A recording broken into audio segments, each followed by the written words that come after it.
watching Monty TV. I'm Jackie Karsh, sitting down now with Maria Cola-Curcio. She's CEO of Syndio. Maria, thank you so much for sitting down with us. Of course, thanks for having me. Tell me about Syndio. What do you guys do? Sure. So we are a workplace equity platform, and we help companies analyze and resolve pay and opportunity gaps that are because of gender, race, or ethnicity. How did you identify that that was something that needed to be rectified via your software? Yeah, it's an interesting space right now, and we're seeing it really start to gain momentum because you have institutional investors pushing ESG, and it used to be about just the E and the G around climate, but now they're looking at human capital as part of the S and how are companies valuing their people, and that's a big part of what they're looking at in terms of long-term business value. So that's one. Number two, employees coming out of the greatest social movement probably in the history of the United States are demanding that companies start putting action to performative commitments around race and gender equity in their companies. And then lastly, we're seeing, even as recently as today, California State Senate just passed the California Median Pay Gap Bill, and we're seeing legislation around pay transparency really start to accelerate. So I think from those three perspectives, it's really clear that this isn't going away. How does a business incorporate your technology?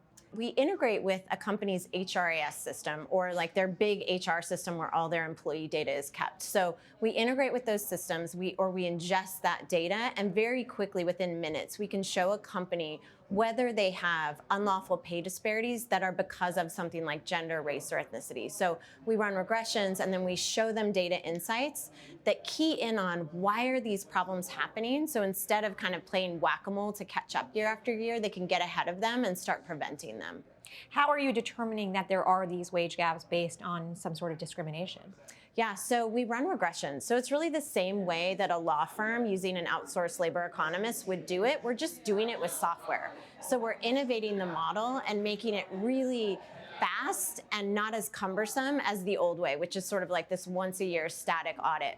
And on the opportunity side, we're just using data analytics to identify for companies who's moving through the organization, who's getting promoted, who's actually coming in and moving up in terms of their salary and their level, and who's staying flat, and how can a company do better at making sure they're giving opportunity equitably. Where did the idea come from?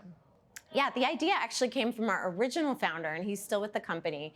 He was a JD, or is a JD PhD data scientist, so really dumb guy, multiple degrees, but he was a lawyer for a really long time, and he did pay equity analyses by hand in tandem with labor economists. He's also a trained labor economist, and he really saw that this was just an ineffective, clumsy way to do something, and it was ripe for innovation. So he was the original founder behind the idea.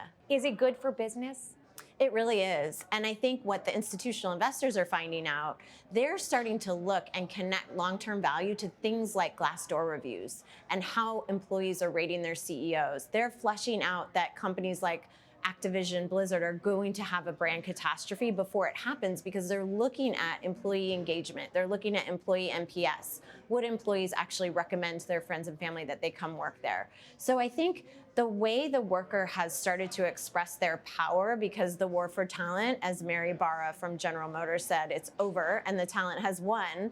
The businesses are starting to understand that they have to really put their money where their mouth is and show their people that they value them, or they're going to take to the proverbial streets in terms of social media and sites like Glassdoor and make it really well known that it's a terrible place to work. Do you think this really can actually effectuate change? I actually think it can. I think, we've made such glacial progress against closing the pay gap, and the pandemic just exacerbated it. So we actually went backwards in terms of adding decades on to the 250 years that it's going to take to close the pay gap. But with technology, we can show a company where it has issues and how to solve them. We can show them to the penny who they need to pay and how much. We can show them which policies need to change. We can show them that in minutes. So if more companies are willing to embrace innovation and move forward, taking action and concrete steps against this problem, I think it's solvable.